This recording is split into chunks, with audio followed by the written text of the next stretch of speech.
क्या आपने कभी महसूस किया है कि आपकी जिंदगी में सबसे बड़ी लड़ाई बाहर की दुनिया से नहीं, आपके अपने मन से है? सुबह उठने का मन नहीं करता, कुछ नया सीखने का मन नहीं करता, बुरी आदतें छोड़ने का मन नहीं करता, गुस्सा आ जाता है, मन भटक जाता है, काम का मन नहीं करता, और फिर दिन के अंत में पछतावा होता है कि आज भी खुद से हार गया। कभी सोचा है कि ऐसा क्यों होता है? इस वीडियो में हम उसी गहराई तक उतरेंगे जहां से ये सारा खेल शुरू होता है, आपके मन से। और बात बस समझने की नहीं है, बात है जागने की, सच को देखने की और अपने मन को साधने की। क्योंकि जिसने अपने मन को साध लिया उसने सारा संसार जीत लिया। गौतम बुद्ध ने कहा था, मन ही सब कुछ है, तुम जो सोचते हो वही बन जाते हो। अब जरा सोचिए, अगर आपका मन ही बार बार सोचता है कि मैं कमजोर हूं, मुझे नहीं आता, मेरा ध्यान नहीं लगता, तो वो सोच धीरे धीरे आपका सत्य बन जाती है। और यही है मन की सबसे बड़ी चाल। वो आपकी बनाई हुई आदतों, भावनाओं और यादों का गुलाम बन जाता है और आपको गुलाम बना देता है। मन एक बंदर की तरह है जो हर पल उछलता है, कभी भविष्य की चिंता में तो कभी अतीत के पछतावे में। आपके साथ भी होता है ना? आप कुछ करने बैठते हैं और अचानक मन कोई पुरानी बात याद दिला देता है, कोई दुख, कोई गलती, कोई डर, और फिर आप वहीं अटक जाते हैं, कुछ करते ही नहीं। आपका शरीर वहीं बैठा होता है, पर मन कहाँ होता है कोई नहीं जानता। अब जरा सोचिए, ये वही मन है जो आपको महान बना सकता है अगर आप इसे समझ लें, इसे दिशा दे दें। क्योंकि मन खुद नहीं जानता कि क्या अच्छा है, क्या बुरा है। वो तो बस जिस चीज को आप बार बार दोहराते हो उसी को सच मान लेता है। अगर आप हर रोज खुद से कहते हो, मैं कुछ नहीं कर सकता, मेरा मन नहीं लगता, मेरी किस्मत खराब है, तो मन वही दोहराएगा, वही परोसता रहेगा और आप उसी में डूबते जाओगे। पर अब वक्त आ गया है कि आप इस मन को पहचानो, इसका व्यवहार समझो, इसकी चालाकी पकड़ो और इसे खुद के अधीन करो। मनोविज्ञान कहता है कि हमारे 95% निर्णय हमारे अवचेतन मन से लिए जाते हैं। यानी हम जो सोचते हैं, जो महसूस करते हैं, उसका बड़ा हिस्सा हमें पता भी नहीं चलता, और फिर भी वही हमारे जीवन की दिशा तय करता है। यानी अगर आपने अपने मन को सही प्रशिक्षण नहीं दिया तो वो बिना आपकी मर्जी के आपको वहां ले जाएगा जहां आप कभी नहीं जाना चाहते थे। अब एक बात ध्यान से समझो, अगर आपका मन ही नियंत्रण में नहीं है तो दुनिया का कोई लक्ष्य, कोई रिश्ता, कोई सफलता आपको संतोष नहीं दे सकती। क्योंकि उस सब को जीने के लिए सबसे पहले जिस चीज की जरूरत है वो है मन की स्थिरता। आधुनिक विज्ञान भी यही कहता है, दिमाग की वायरिंग और फायरिंग, यानी आप जैसे सोचते हो वैसे ही आप बनने लगते हो। हर बार जब आप नकारात्मक सोचते हो, आपका दिमाग उसी सोच की आदत डाल लेता है और यही आपकी आइडेंटिटी बन जाती है।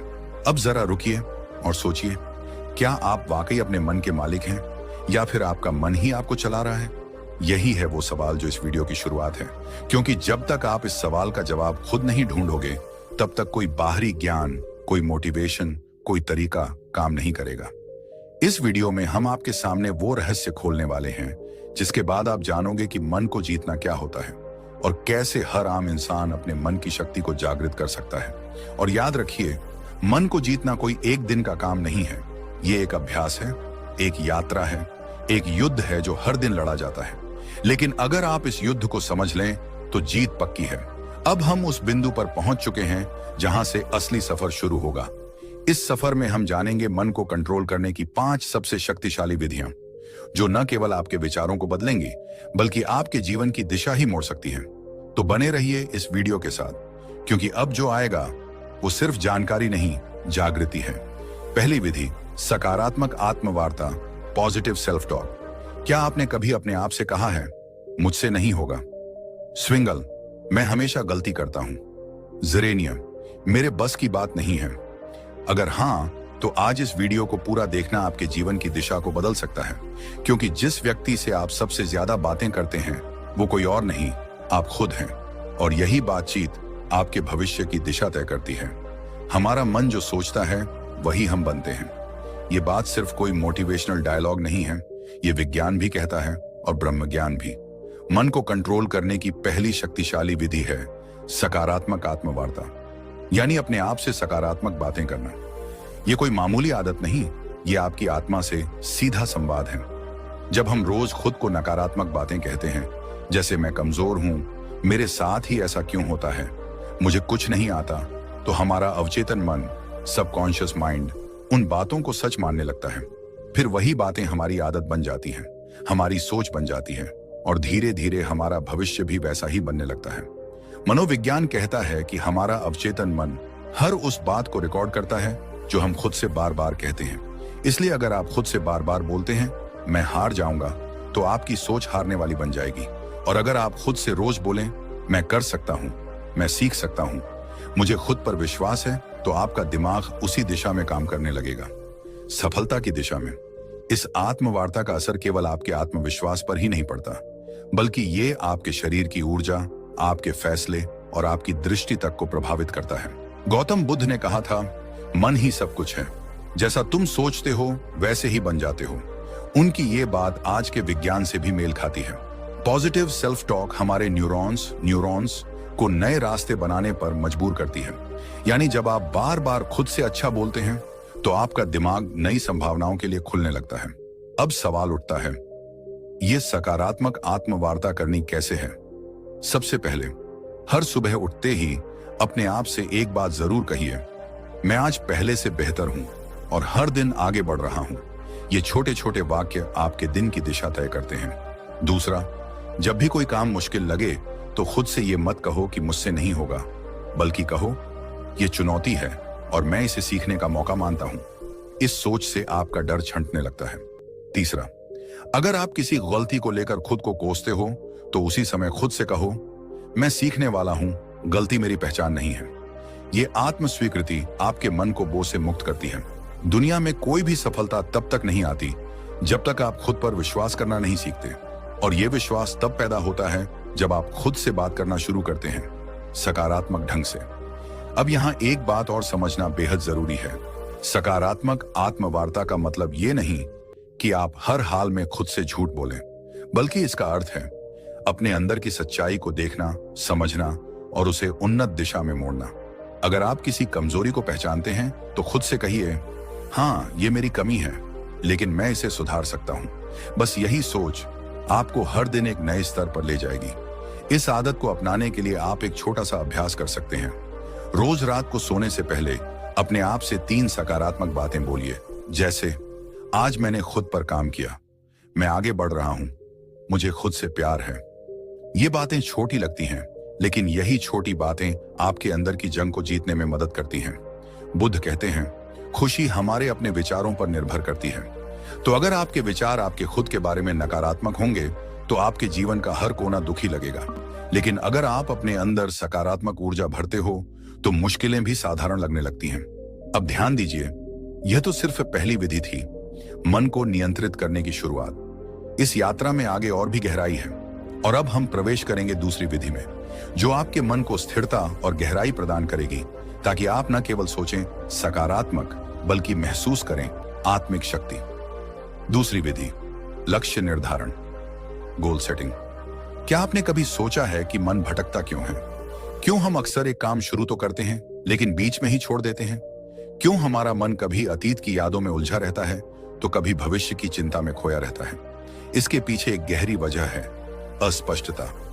मन को दिशा तब मिलती है जब उसे पता हो कि उसे जाना कहां है, और जब यह दिशा नहीं होती तो मन बिल्कुल उस घोड़े की तरह होता है जो खुली जमीन में बेतहाशा दौड़ रहा हो, बिना किसी मंजिल के। इसलिए मन को नियंत्रित करने की दूसरी शक्तिशाली विधि है लक्ष्य निर्धारण। जी हां, स्पष्ट, यथार्थवादी और प्रेरणादायक लक्ष्य। जिस इंसान ने अपने जीवन का उद्देश्य तय कर लिया, उसका मन खुद ब खुद अनुशासित हो जाता है। गौतम बुद्ध ने एक बार कहा था, यदि कोई व्यक्ति एक बाण को निशाने पर चलाता है तो पहले वह जानता है कि निशाना कहां है। उसी प्रकार जीवन को सही दिशा में ले जाने के लिए मनुष्य को पहले अपने लक्ष्य को जानना चाहिए।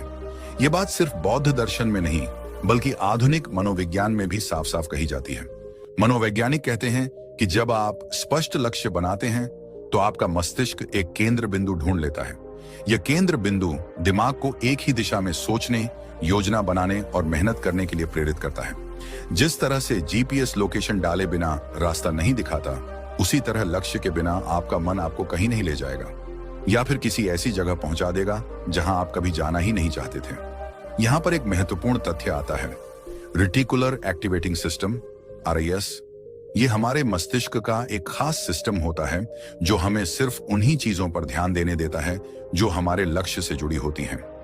उदाहरण के लिए, अगर आप सोचते हैं कि मुझे एक लेखक बनना है, तो अचानक आपको किताबें, लेखन से जुड़ी जानकारी और अवसर खुद ही दिखने लगते हैं। ये कोई जादू नहीं है, ये आपका लक्ष्य और दिमाग का आपसी तालमेल है।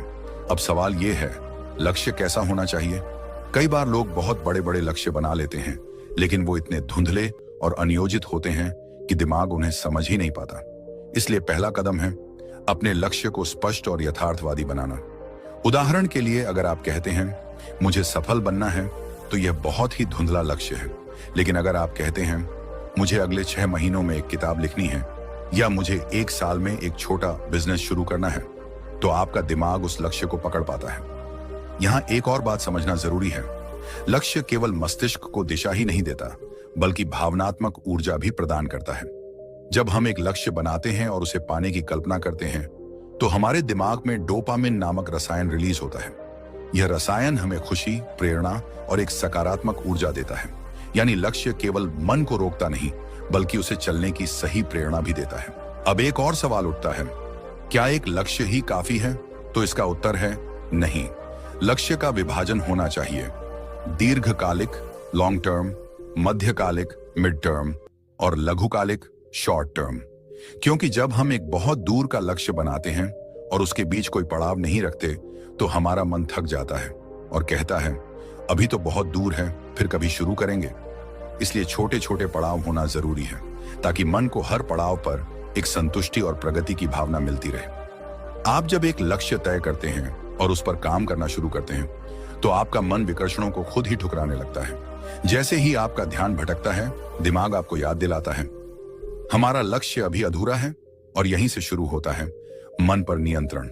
अब सोचिए, एक मन जिसने खुद को एक दिशा में बांध लिया है, वो कितनी शक्ति उत्पन्न कर सकता है। आपने देखा होगा, जब आप किसी जरूरी काम में पूरे मन से लगे होते हैं, तो आपको भूख, प्यास, थकावट कुछ भी महसूस नहीं होता। क्यों? क्योंकि लक्ष्य ने आपके मन को पूर्ण रूप से फोकस्ड कर दिया है। यही शक्ति अगर हर दिन की आदत बन जाए, तो आपका जीवन वो रूप ले सकता है जिसकी कल्पना आपने कभी सिर्फ सपनों में की थी। आज के समय में सबसे बड़ी बीमारी क्या है? ओवर थिंकिंग, एंजाइटी, डिस्ट्रैक्शन, और इन सब का इलाज है लक्ष्य। लक्ष्य तय कर लीजिए और फिर देखिए आपका मन कैसे स्वतः अनुशासित होने लगता है।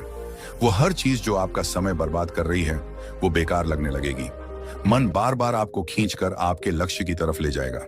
ये कोई चमत्कार नहीं, ये मन की दिशा बदलने की तकनीक है। अब जरा ये विचार कीजिए, अगर एक छोटा सा चुंबक लोहे की सुई को खींच सकता है, तो एक स्पष्ट और सशक्त लक्ष्य आपके मन को कितना खींच सकता है? मन जो अभी तक इधर उधर भागता फिर रहा था, वह धीरे धीरे उस चुंबक यानी लक्ष्य की ओर आकर्षित होने लगेगा। गौतम बुद्ध ने कहा था, मन अत्यंत चंचल है, लेकिन यदि उसे साध लिया जाए, तो वह आपके सबसे बड़े शत्रु को भी मित्र बना सकता है। इस साधना का पहला चरण था आत्मवार्ता और दूसरा लक्ष्य निर्धारण। ये दोनों विधियां मिलकर आपके मन को भीतर से पुनः प्रशिक्षित करती हैं। ये उसे एक नए रास्ते पर चलाना सिखाती हैं, जहां दिशा है, उत्साह है और स्पष्टता है। तो अगर आप चाहते हैं कि आपका मन आपकी बात माने, तो सबसे पहले आप उसे बताइए कि कहां जाना है। फिर देखिए कैसे वो रास्ता खुद बनाने लगता है। और यही से शुरू होती है वास्तविक आत्मशक्ति की यात्रा।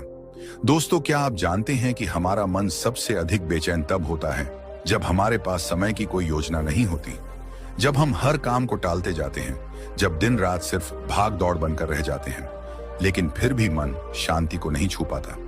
तब असल में दिक्कत समय की नहीं होती, बल्कि उस समय के प्रबंधन की होती है। और यहीं से शुरू होती है मन को काबू में रखने की तीसरी शक्तिशाली विधि, समय प्रबंधन। आज हम जिस दुनिया में जी रहे हैं, वहां व्यस्त रहना एक ट्रेंड बन गया है, लेकिन व्यस्त होना और व्यस्तता का प्रबंधन कर पाना, ये दोनों एक जैसी चीजें नहीं है। अगर आप दिन भर बहुत कुछ करते रहते हैं, लेकिन अंत में थक कर गिर पड़ते हैं और खुद से ही नाराज रहते हैं, तो यकीन मानिए आप समय को नहीं चला रहे, समय आपको चला रहा है।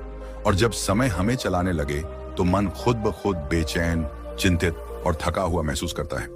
हमारा मस्तिष्क तब सबसे अच्छा काम करता है जब वह जानता है कि अगला कदम क्या है। मन को दिशा चाहिए, स्पष्टता चाहिए, और वह स्पष्टता आती है अच्छे समय प्रबंधन से। जब आप हर काम के लिए एक उचित समय निर्धारित कर देते हैं, जब आप जानते हैं कि किस काम को कब करना है, तो आपका मन खुद ब खुद शांत रहता है, क्योंकि उसे पता है अब कुछ भी अनियंत्रित नहीं है। समय प्रबंधन केवल घड़ी की सुइयों को देखने का नाम नहीं है। यह एक विज्ञान है, एक कला है और साथ ही एक साधना है। अगर आपने इसे साध लिया तो आप केवल अपने दिन को नहीं, अपने जीवन को, अपने भाग्य को और अपने मन को भी साध लेंगे। आधुनिक मनोविज्ञान कहता है कि जब हम अपने दिन की योजना बनाते हैं और उसे फॉलो करते हैं, तो हमारा ब्रेन डोपामिन नामक एक रसायन छोड़ता है जो हमें संतुष्टि और ऊर्जा का एहसास कराता है। यह वही रसायन है जो तब निकलता है जब हम कोई उपलब्धि प्राप्त करते हैं। यानी यदि आप हर सुबह अपनी दिनचर्या तय कर लेते हैं और दिन के अंत में उस पर टिके रहते हैं, तो आपका मस्तिष्क आपको एक सफल व्यक्ति की अनुभूति देता है, जिससे आत्मविश्वास बढ़ता है, चिंता घटती है और मन शांत होता है। अब बात करें ब्रह्म ज्ञान की, तो हमारे प्राचीन ग्रंथों में भी समय को सबसे बड़ा गुरु माना गया है। वेदों में कहा गया है, कालो ही परमम बलम, अर्थात समय ही सबसे बड़ी शक्ति है। जो इस शक्ति के साथ चलना सीख लेता है, उसके लिए कोई भी लक्ष्य असंभव नहीं रह जाता। गौतम बुद्ध भी समय के महत्व को भली भांति समझते थे। उन्होंने एक जगह कहा था, जो व्यक्ति एक क्षण को भी व्यर्थ नहीं जाने देता, वह जीवन को पूर्णता के साथ जीता है।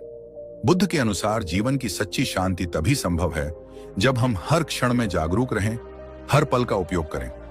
उन्होंने एक और अद्भुत बात कही थी, भविष्य की चिंता मत करो, भूतकाल के पछतावे में मत रहो, वर्तमान क्षण में जियो, क्योंकि यहीं पर जीवन है। समय प्रबंधन हमें वर्तमान में केंद्रित रहने की कला सिखाता है। जब हम अपने कार्यों को समयबद्ध करते हैं, तो हम अपने मन को अनावश्यक विचारों और चिंता से बचाते हैं। इससे मन न तो अतीत की गलियों में भटकता है, न भविष्य की अनिश्चितता में उलझता है। वह ठहरता है, जागता है और नियंत्रण में आता है। आधुनिक समय में अगर कोई व्यक्ति कहता है, मेरे पास समय नहीं है, तो असल में वह कह रहा है, मेरे पास प्राथमिकता तय करने की कला नहीं है। क्योंकि सच ये है कि हम सबके पास एक ही दिन के 24 घंटे हैं। अंतर केवल इस बात में है कि कोई उन्हें कैसे उपयोग करता है। कोई उस समय से अपने सपनों का महल बना लेता है, तो कोई उसी समय को टालमटोल और आलस्य में गंवा देता है। एक और मनोवैज्ञानिक शोध यह बताता है कि जब कोई व्यक्ति अपने कामों को प्रॉपर टाइम फ्रेम में बांट देता है, तो उसकी निर्णय लेने की शक्ति और आत्मनियंत्रण सेल्फ कंट्रोल में 35% तक की वृद्धि देखी जाती है। यानी समय की सही योजना न केवल काम में सहायता करती है, बल्कि मनोबल और मानसिक स्थिरता को भी बढ़ाती है। अब सोचिए, अगर हर सुबह उठकर आप केवल इतना जान लें कि आज का दिन आपके हाथ में है और आपको इसे इस प्रकार जीना है कि शाम तक आपका मन थक कर नहीं बल्कि तृप्त होकर सोए, तो कितना बदल जाएगा आपका जीवन।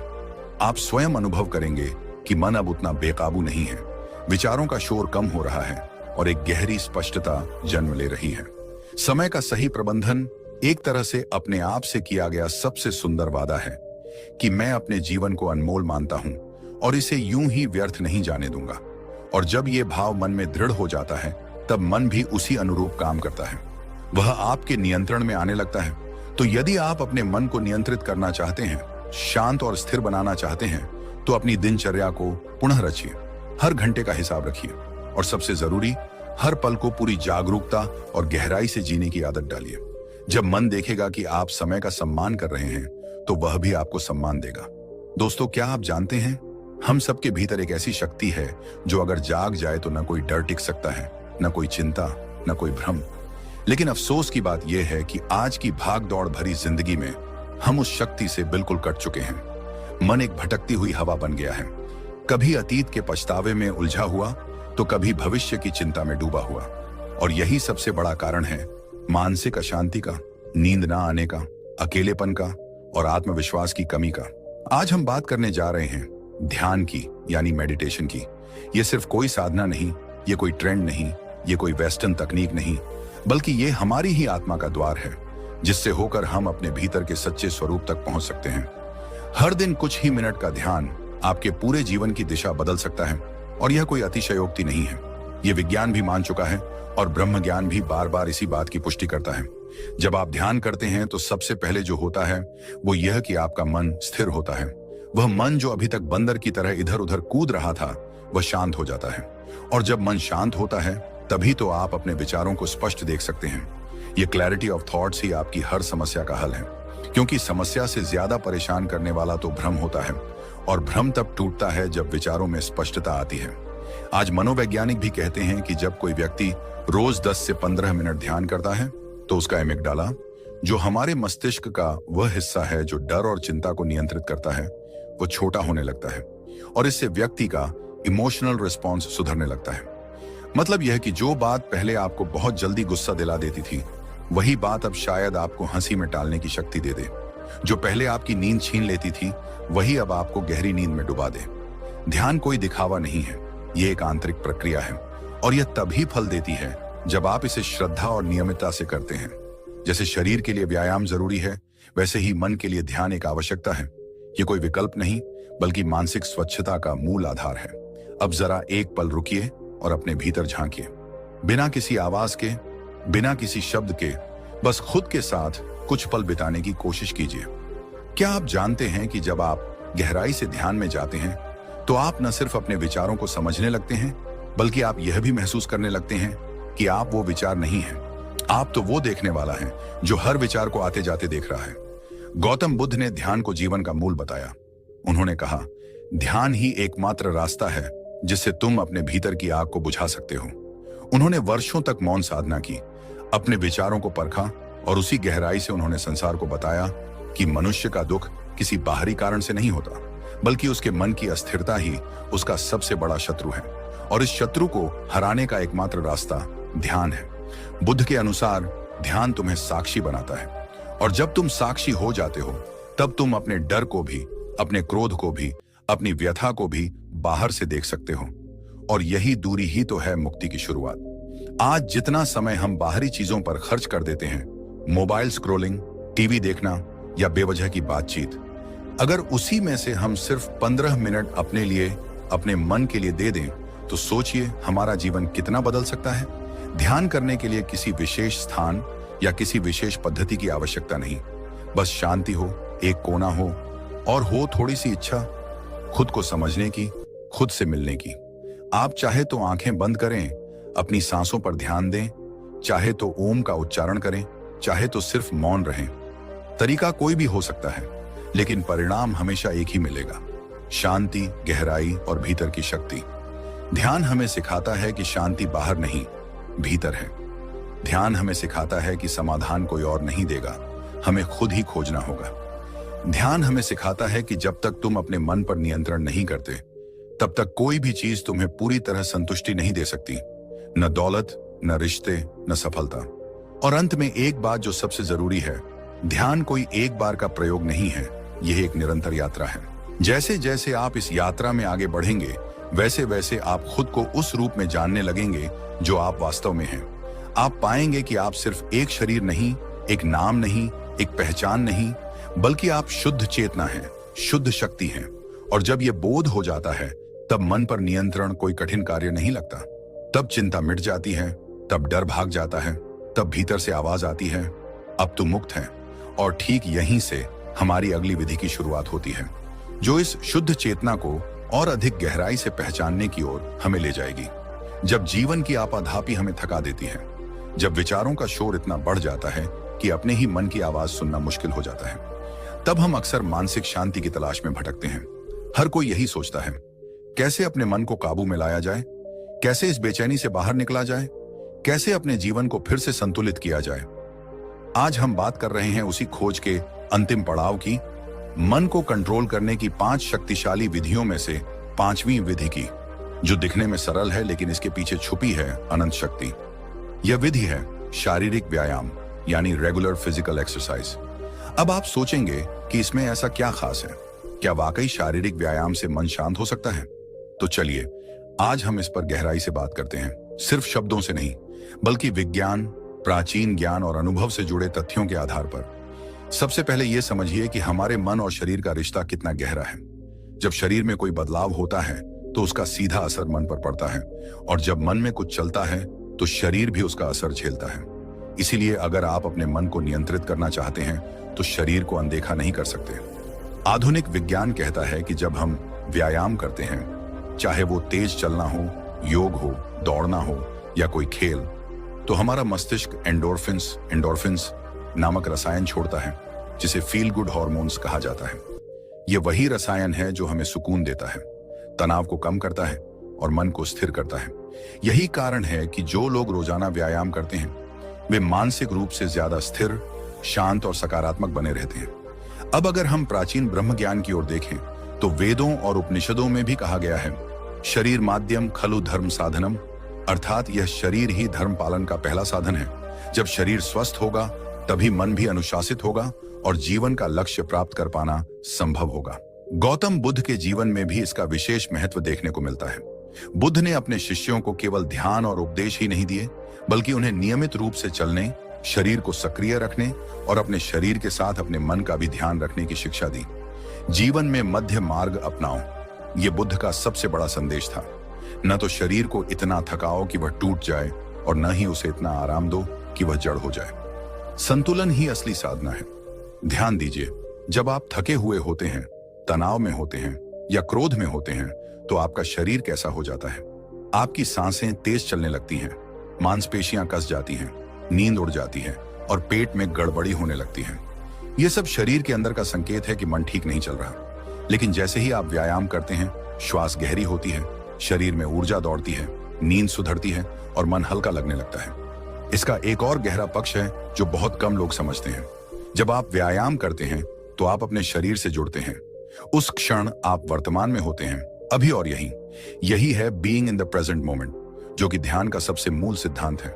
और जब आप इस तरह से हर दिन अपने शरीर के साथ उपस्थित रहते हैं तो धीरे धीरे आपका मन भी आपके नियंत्रण में आना शुरू करता है। व्यायाम का मतलब सिर्फ जिम जाना या भारी वजन उठाना नहीं है।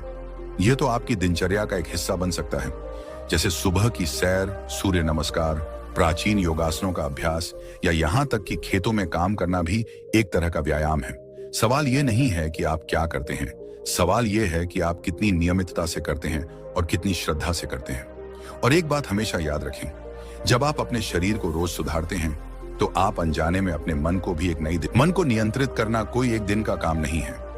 ये एक यात्रा है, आत्मज्ञान की, अनुशासन की और अपने भीतर की शक्ति को पहचानने की। जब आप अपने मन को समझना शुरू करते हैं, उसे दिशा देना सीखते हैं, तो आप खुद महसूस करेंगे कि जीवन में कितनी शांति, स्पष्टता और ऊर्जा आ गई है। आज से ही छोटी शुरुआत करें, ध्यान करें, अपनी सांसों पर ध्यान दें, अपने विचारों को देखें और हर दिन खुद से जुड़ने का प्रयास करें।